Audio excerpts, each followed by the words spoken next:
first of the theorems is the Fermat's theorem. And so if the function y equal to f of x is continuous and differentiable,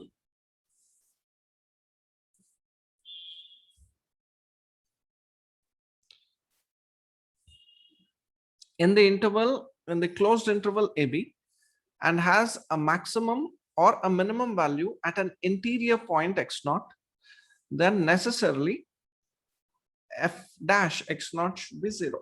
So what this theorem states is this. I'll give it in a very simple example. Now these are 2 points A and B, and function is continuous and differentiable in this. Continuous means there are no breaks in the graph. Differentiable means there is smooth curvature. There is no abrupt change in the curvature. So now, suppose you have a graph of the function like this. Now, what it says is, if the function has a maximum or minimum value at some interior point x naught, so here we see in this vicinity, this is the maximum value. At this maximum value, you look at the slope.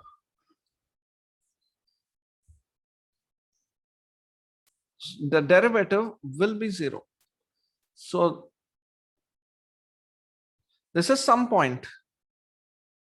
What, according to Fermat, this is, say, this point is x naught. If it is a maximum, then the derivative will be 0. Similarly, if it's a minimum, here this is a local minimum, so derivative will be 0. So what we use the concept of derivative being 0 for maximum and minimum.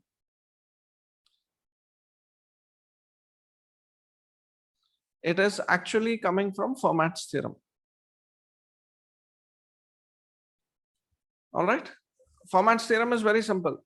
If derivative is 0 at a point, that point will be a maximum or a minimum.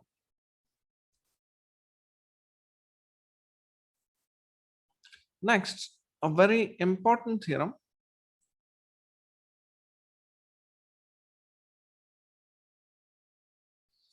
is Rolle's theorem.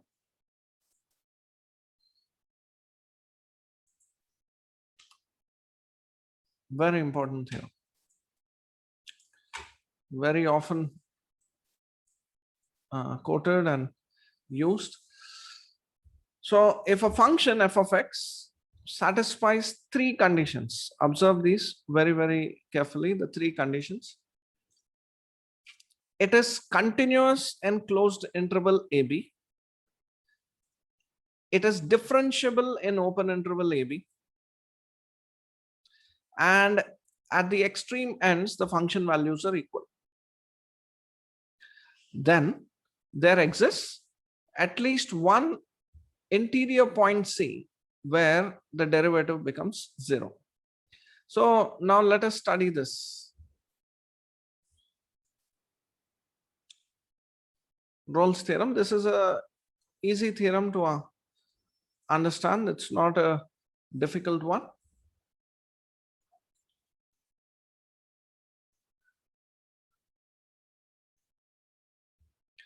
Now f of A is equal to f of B. All right, this is the third condition. Function values are equal. Function values are equal. F of A is equal to f of B. Now the function is continuous in this interval. That means if I join this point to this point, I should join with a curve which has no breaks. Second, it has finite derivatives, which means the derivative never goes to infinity, and throughout function is differentiable. So now I have to join these 2 points. Now I can draw a curve. This can be a curve, the yellow line. So the function increases, then reaches a peak point and then decreases. So at this particular point, derivative will be 0.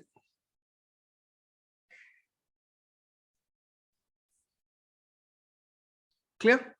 So if two function values are equal in an at the extreme ends of an interval, and in between the function is continuous and differentiable, then definitely there will be a point where derivative is 0 inside.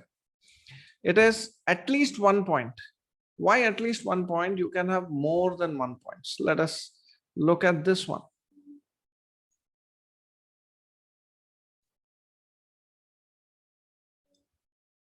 I have to join this points. Let me call this as A and B. I have to join these points A and B with smooth curve. And here I have drawn a curve like this. So here you will have horizontal tangent here. So derivative is 0 here. Here also you will have horizontal tangent, derivative 0. Here also horizontal tangent. So we have 3 such points here for the second curve. Clear? And you can increase, there can be infinite number of points, depends on how the curve is. For example, if you take sine x from 0 to 20 pi, then each time it will have like between 0 to 2 pi, you have 2 points of one maximum, one minimum at 90 degrees, and that is at pi by 2 and 3 pi by 2, maximum, minimum. So into 10, so 20 such points you can get. So this is the point. Rolle's theorem says if a function is continuous on closed interval AB and differentiable on open interval AB, and function values are equal at A and B, f of A equal to f of B, then definitely there will exist at least 1 point where the derivative is 0. So this is called the Rolle's theorem. All right. Next is the extension of Rolle's theorem. And this is very popular, and this is known as the mean value theorem. Although the others are also mean value theorems, Rolle's theorem is a mean value theorem, but this is the general mean value theorem, Lagrange's mean value theorem. The difference between Rolle's theorem and Lagrange's mean value theorem is this. In Rolle's theorem, there are 3 conditions. In Lagrange's mean value theorem, there are 2 conditions. The third condition of Rolle's does not apply here. What it says is the function f of x is continuous in closed interval AB and differentiable in open interval AB. Then there exists at least 1 internal point C in the open interval AB, such that f dash C is f of B minus f of A by B minus A. What does this mean? Let's look.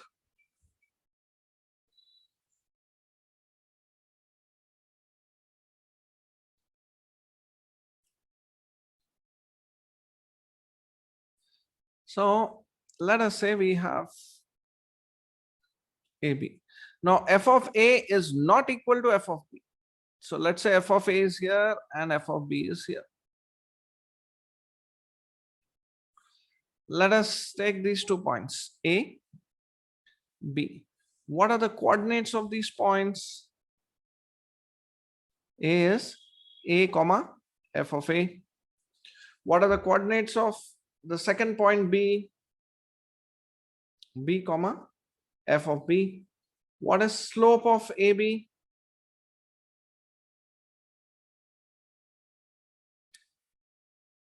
F of B minus f of A by B minus A. So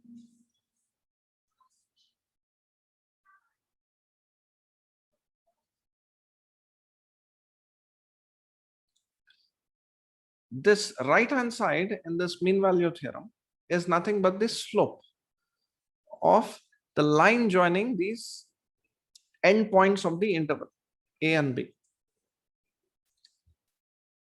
All right.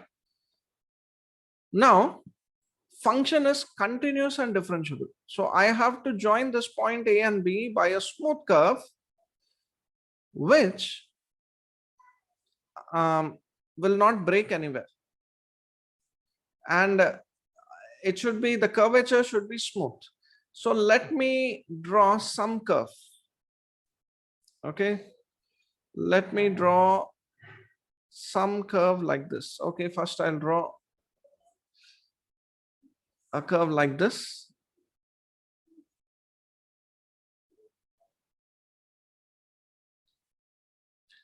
Now what this mean value theorem says is, Lagrange's mean value theorem, there will be one point C where the tangent to the curve will be parallel. This is the tangent to the curve. This is parallel to this chord AB. All right, that is what Lagrange's mean value theorem is saying, and which is true. There will be at least one point when you try to join AB. There will be at least one point where this f dash c, so tangent, or I should say slope of the tangent,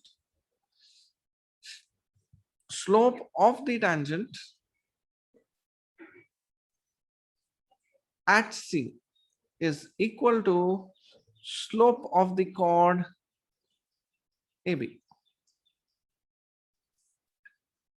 So now, no matter what kind of curve we choose, we will get this. I'll have to choose a lighter one. I'll use this. Okay. It need not be just one point. It can be 2 points. It can be 3 points. It can be infinite points. Depends on how you choose the curve.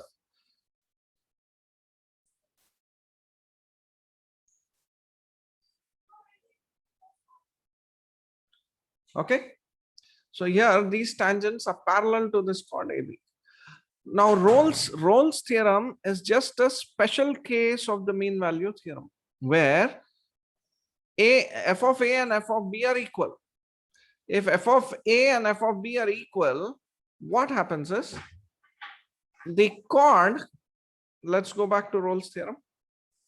So if f of A and f of B are equal, the chord joining AB, it's already a horizontal line. So therefore, the derivative must be 0 in that case. In Lagrange's mean value theorem, it is not that. It is that slope of the tangent to the curve is equal to the chord, the slope of the chord. Now, there are very useful questions from these mean value theorems. We will just see. A function y equal to 5x square plus 10x is defined over an open interval 1, 2. At least at one point in the interval, dy by dx is exactly this. So what it means is, this is f of x, 5x square plus 10x on 1, 2.